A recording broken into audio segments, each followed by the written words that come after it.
There's no hiding, I'm afraid. So anyway, this, as a lot of you have seen, I sent an email around a while ago. My wife and I, and Ray, wherever he's hiding, he decided he didn't want to stand up with here today. He wants to hide in the back corner, which is fine. Have written and self-produced our first book. Yes. First, hopefully, a series. Yeah. All under the umbrella, which we're calling Just Like Me, which we set up a website and we've got all the social media bits and pieces going at the moment. But it's all about promoting sort of awareness of ethnic diversity, being a mixed race family, and sort of inclusivity of, no matter what you are, whether you're tall, short, big, small, autistic, or wheelchair bound, or anything like that, basically. And we wanted basically to get it out there to everybody, and to kids especially at a young age, because we found with our son, who many of you know, our eldest son, one of three, crazy kids. Crazy parents. Yeah. He's autistic and he goes to a specialist school, but his favourite thing in the world is books.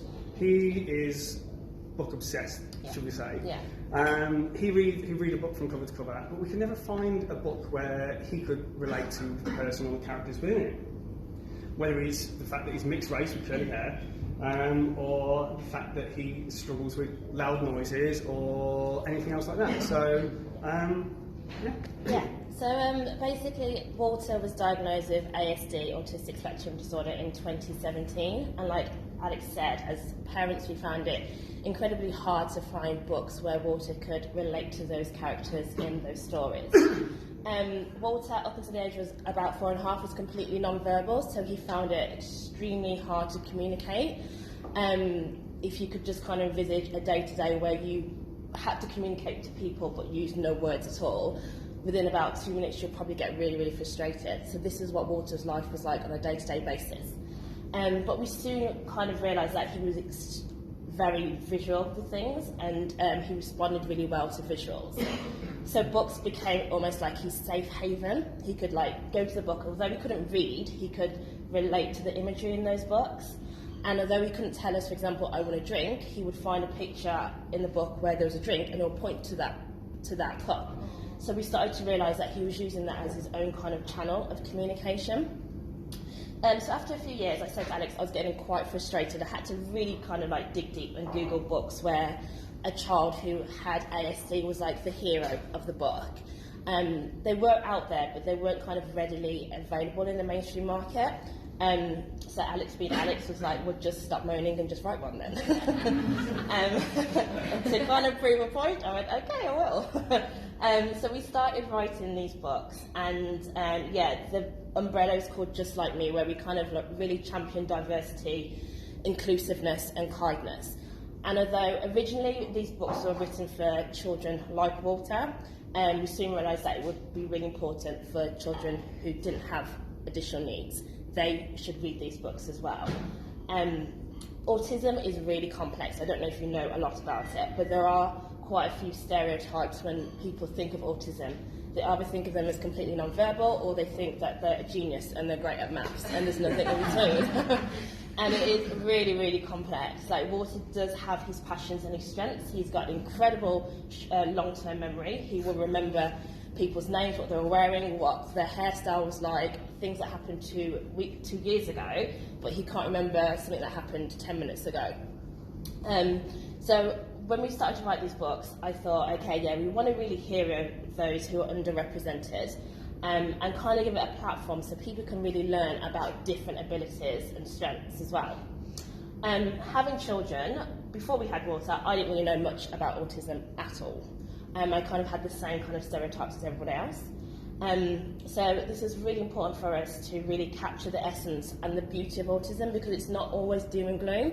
Yes, it is incredibly challenging and complex, and it's terrifying, and it's the same things that every other parent has with a child who doesn't have additional needs, but it's just next level with those fears as well.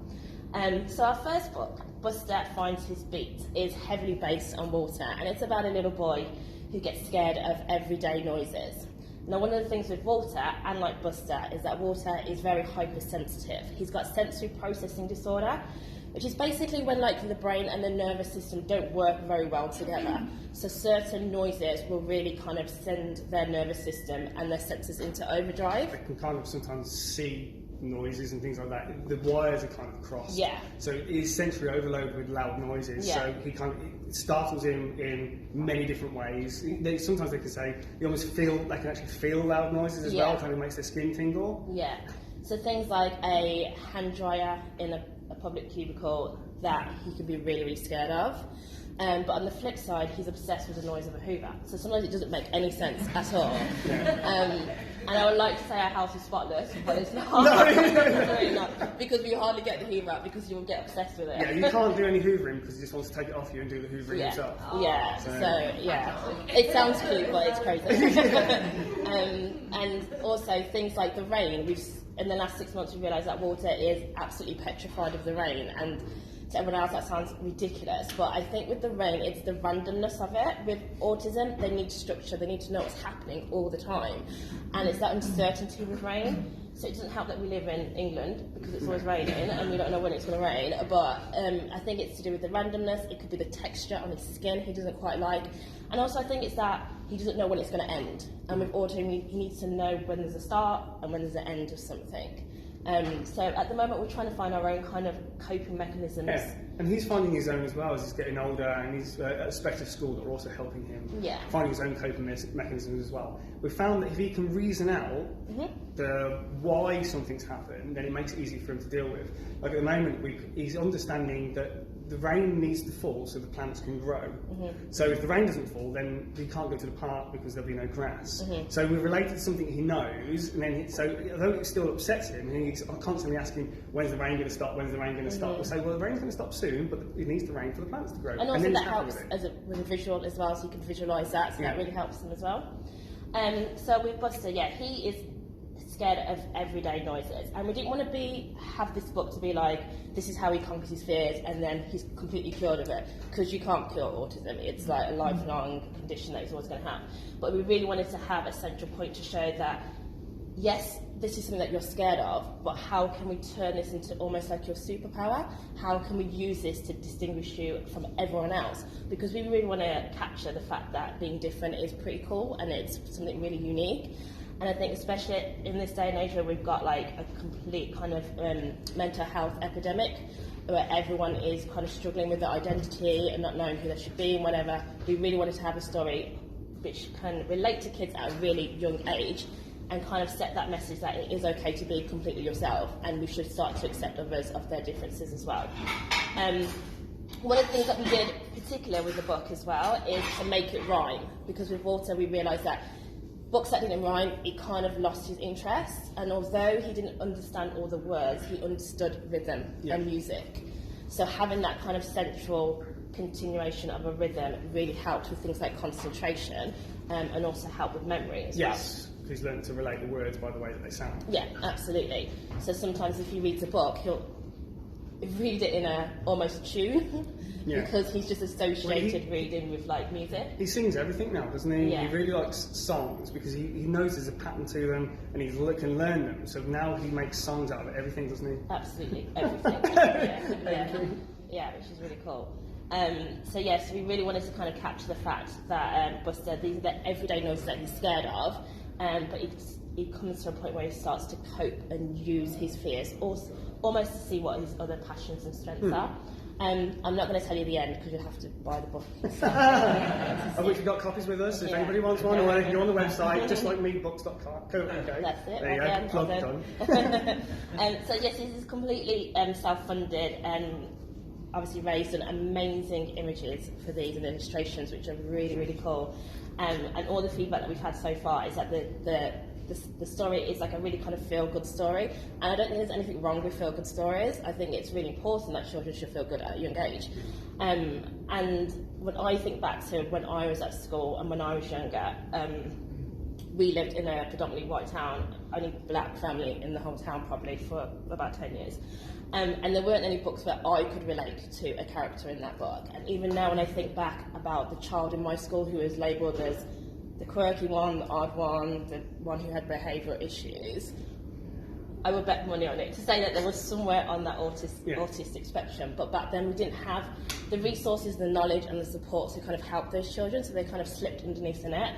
So for me, from a personal point of view, I really kind of want to encourage children who maybe are finding their difficulty in their way, and just kind of give them some kind of like hope and realisation that it is absolutely fine to be completely different, and that's something that we should really continue to embrace and promote. Yeah, I think on the flip side of that, children that are classed as mainstream should be able to read these books as well, to know that it's an inclusive society, that the first time they come across somebody wearing near defenders, they don't suddenly think they're strange or different. It just becomes a natural everyday occurrence, whether they're black, whether they're Asian, whether they're in a wheelchair or anything else like that. Instead of being, as a kid growing up, and if you grow up with these things, then they don't become alien to you when you're older. So by introducing a younger age, a book which is fun for, it's bright and visual for all kids, and hopefully it's fun as well. We know our other children enjoy them as well, and you've actually just come from a reading today at a nursery, and we do actions with the kids, and well, you do, I don't do it. You guys can all do it if you want to read it out. If you make it, if you take away sort of all the stereotypes and it becomes mainstream, you see it every day, or at least it's part of your growing up, then maybe you won't. The children that are affected by autism don't get so much of a stigma attached to them, or people don't see it as different. I think also with the other books that we've written, it's not always going to be centred around the theme of a child with special needs at all. It could literally be a story about a kid meets a dinosaur, but it just happens to be that main character is Asian, or it's about albino child. So it's not necessarily about their disability or their appearance. It's just the fact that they are central and they're a central point and a main character in that book. And I think that enough is really good in terms of like representation as well. But yeah, but it's not also necessarily about disability. It's about maybe a short kid who's always the short kid in the class, or like I say, the only black girl in the school. In the village. In the village, I was going to say, so yeah, it's just about basically inclusivity across the spectrum, and a lot of children's literature is quite whitewashed. I never even noticed this when sort of growing up being a white boy from a white family, but we were even speaking about this the other day, in children's cartoons, even all the voices in them tend to be British white voices. I mean, if it's a mouse and a dragon, and why can't they have Indian accents? Why can't they have Jamaican accents? So when kids grow up with them, they grow up knowing all these differences in the world, and it's celebrated more than anything else. I think what we want in the long term with this is that these books are just going to be like every other book. At the moment, when we've like approached publishers or we've had media coverage and stuff like that, it's been really great, but they've always kind of capitalised on the fact that, oh yeah, this is like a really niche market, and we don't want it to be a really niche market, we want it to just be children's literature, do you know what I mean? But although there have been really good positive steps being made, I think there is still quite a long way to go, especially with children's literature, but kind of hopeful for it though. Yeah. And that's kind of where we're up to at the moment. Just trying to get it out there and sell some copies. What does Walter think of the book? He thinks we actually almost were actually crying because he found when we first got a copy, we just got 3 copies made. One went off to be for TV production, hopefully, fingers crossed, which can't really talk much about. Another one, we had a copy for us, and what did I can't remember the third copy. Oh, Ray's got a copy, yeah. forgot about Ray. And he found it on the shelf before we showed it to him. He picked it up, and Walter's reading age is very high. He reads it, but not necessarily got the understanding. He read the book from cover to cover, and then now he calls himself Buster because he found himself in the book. Yeah, it was like a really, really special moment. He was reading it to our middle child, Stanley, and we kind of walked down the stairs, and he was sitting there reading it, and it was a really kind of like special moment because it was the first time where he was reading it and kept saying, look, Buster's got ear defenders like me, look, Buster's got big hair like me, look, Buster gets scared of like everyday noises like me, and it's just, it's almost like, with autism, sometimes they're in their own little bubble, their own little world, and it's very hard to kind of like tap into that world with them sometimes. It can be really frustrating and really sad, but for that split moment, it's just like,